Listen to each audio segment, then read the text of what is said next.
Hey guys, today I'm going to show you where the auto shutdown fuse is located on this 2006 Dodge Durango.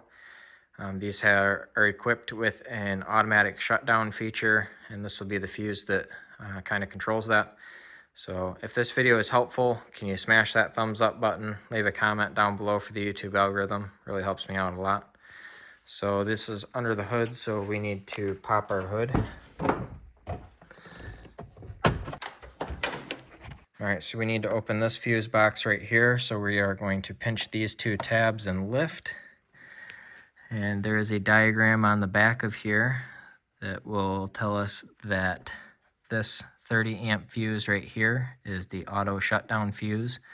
So it's a 30 amp box fuse. I will have new fuses listed down in the description below where you can get them on Amazon if you want to get some there. But hopefully this video is helpful to you. If it was, smash that thumbs up button, leave a comment down below for the YouTube algorithm. Thank you for watching and have a good one.